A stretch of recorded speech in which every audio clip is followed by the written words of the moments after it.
Welcome back to Uncle Matt's Cookery Lessons. Have you ever wanted to make puff pastry, but it's a bit of a faff, but you want something almost as good? This is it, Rough Puff Pastry, sometimes known as Scottish pastry. It's a cheats way to do it, but it is really lovely. I promise you it will be amazing. Give it a go. Anyway, let's get cracking.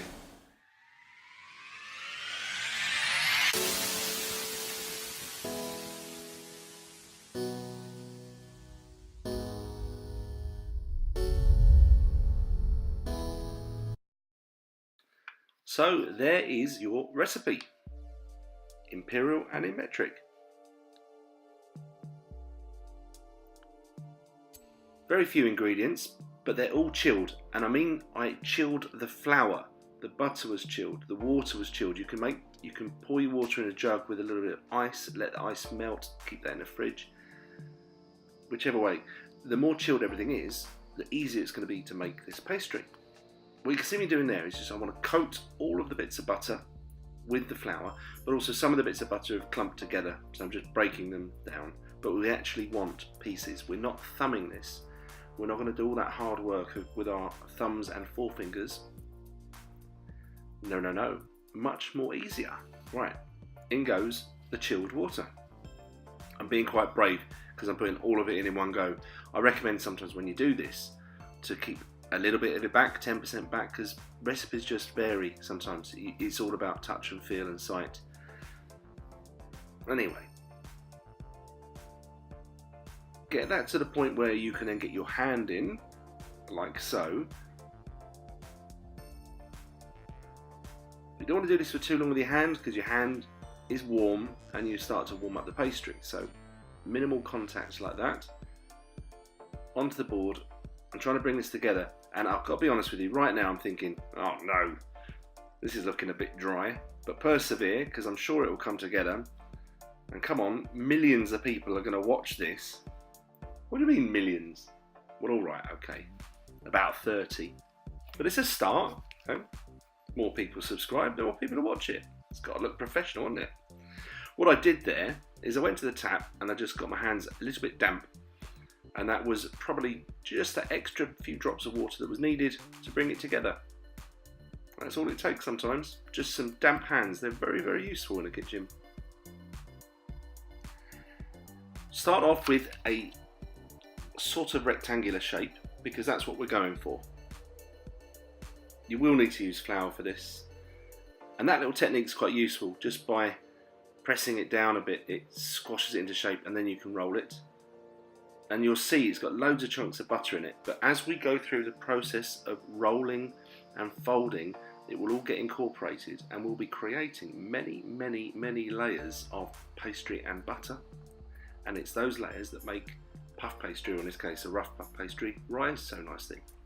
It boils and it steams and it lifts. What you see me do there as I was waffling was I folded the top half down halfway and then the other half over that. Does that make sense? And then I realised I left a bit on the table, so I quickly put that in there, no one will notice.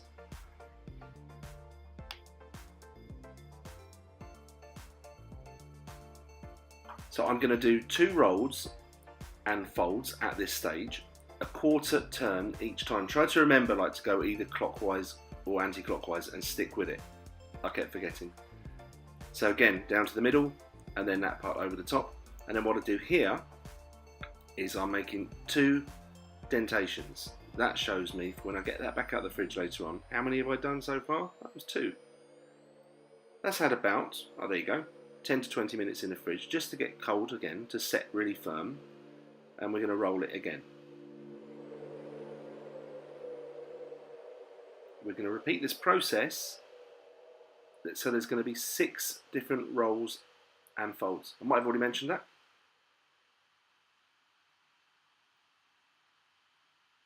Eagle-eyed amongst you will notice I turned out 180 degrees. So actually, I'm not sure how much difference it really makes if you just do quarter turn each time. At the end of the day, we are creating lots of layers and butter and pastry. I think it just looks neater if you do it the same every time. Anyway, that's the fold. So that is 3 folds now, right? Keep count, everyone.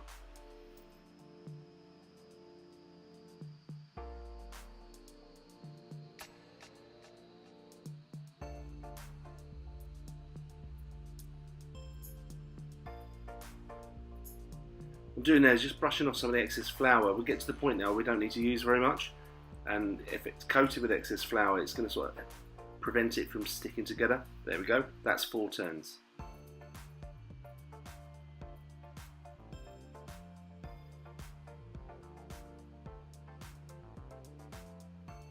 There you go. I was stuttering there, but I got it. I figured it out. Much better. It's much neater that way.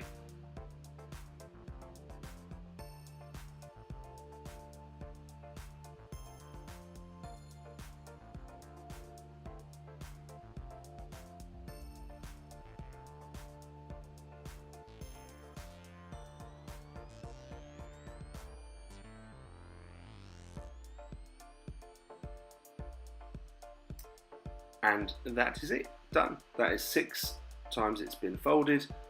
All that butter now, you don't see the clumps of it, it's neatly incorporated. I'm just showing you there for some reason, don't know why.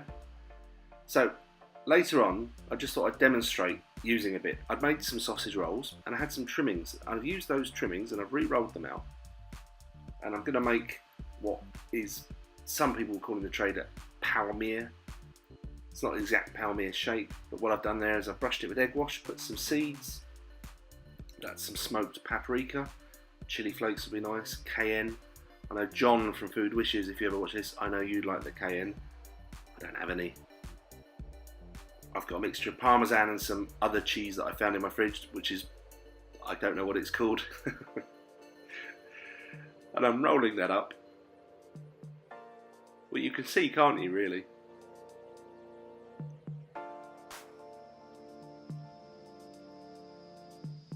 These make a really nice little snack or canapé. You got some friends coming over. You make these yourself. You can just do it with some shop bought puff pastry. You don't have to make your own for it. And they're very nice.